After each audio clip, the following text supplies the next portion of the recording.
Ini saya berikan ijazah ya, untuk meringankan persoalan hidup. Satu, yang ini tadi, jaga rahmat Allah. Yang kedua, banyak sholawat pada Nabi. Allahumma salli ala Sayyidina.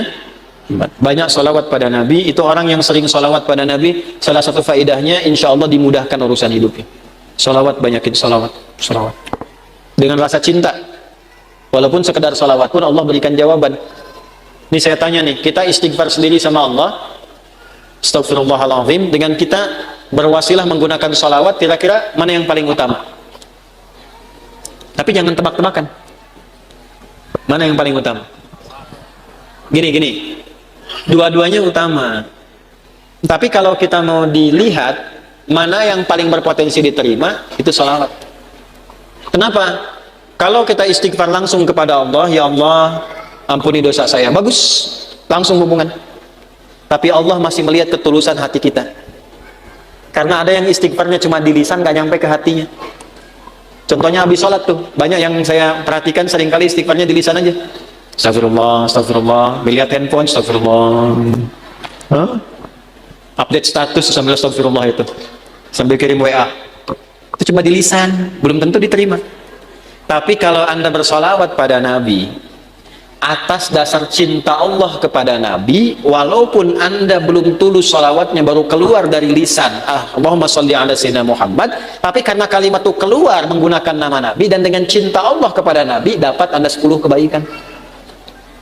Apa dalilnya? Man shalla alayya sholatan wahidatan sallallahu alaihi asyra sholawat. Siapa yang sholawat kepadaku, Nabi nggak sebutkan mau sholawatnya khusyuk, mau biasa-biasa, penting keluar kalimat sholawat, maka dibalas oleh Allah 10 kebaikan. Nah, di antara kebaikan yang Allah berikan itu ada rahmat di dalamnya. Ditemukan di mana? Di Quran surah kedua, di ayat berapa? 157. Al-Baqarah ayat 157. Bunyinya bagaimana? Ulaika alaihim sholawatun min rabbihim warahmah wa ulaika humul muhtadun. Ada orang-orang yang hidupnya dijamin oleh Allah mendapatkan sholawat dari Allah. Apa makna sholawat dari Allah? Pujian yang melahirkan rahmat. Tahu dari mana rahmatnya? Kalimat setelahnya berupa tafsir, sholawatu wa rahmah. Apa makna rahmat di sini? Memudahkan urusan hidup. Dari mana dalilnya? Kalimat setelahnya, wa ulaika humul muhtadun. Dan merekalah orang-orang yang dimudahkan hidupnya. Dari mana tahunya kalau ini kemudahan hidup? Pada ayat sebelumnya, ayat 155 dan 156. Bagaimana bunyinya?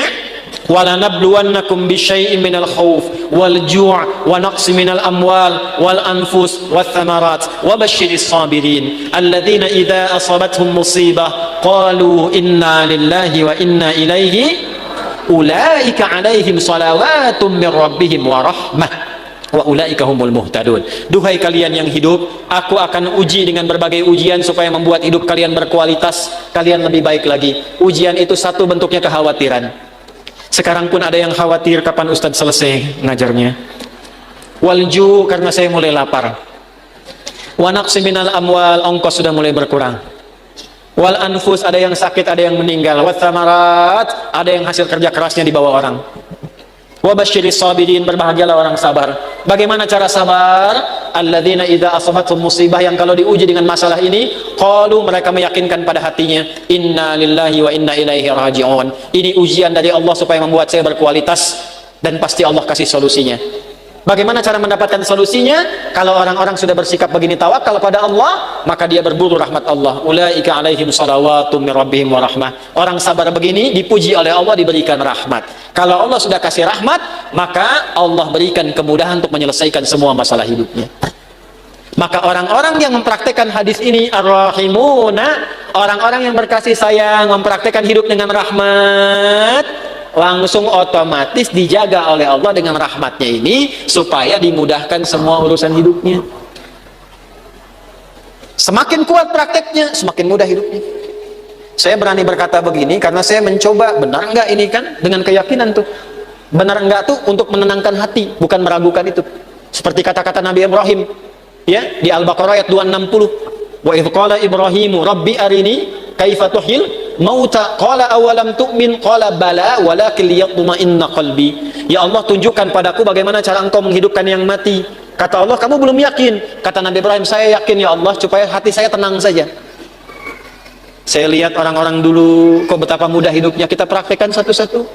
Melihat orang dengan kasih sayang, mencoba untuk memaafkan, mencoba untuk berlapang dada, menempatkan pada tempatnya. Latihan aja, baru latihan itu dimudahkan, Pak. Baru latihan masih sedikit. Ini tidak beli, ini tidak beli. Pak, ini pami kaca soca ya, aya nungintun ku bapak diangge eta biasa. Tapi Bu, kaca soca ukurannya sami persis. Tuh, sama persis ukurannya dengan keadaan mata saya. Kan Anda nggak tahu berapa yang silindris, berapa yang minus ini. Ini kalau saya buka kacamata, laki-laki dan perempuan sama. Sama-sama manusia.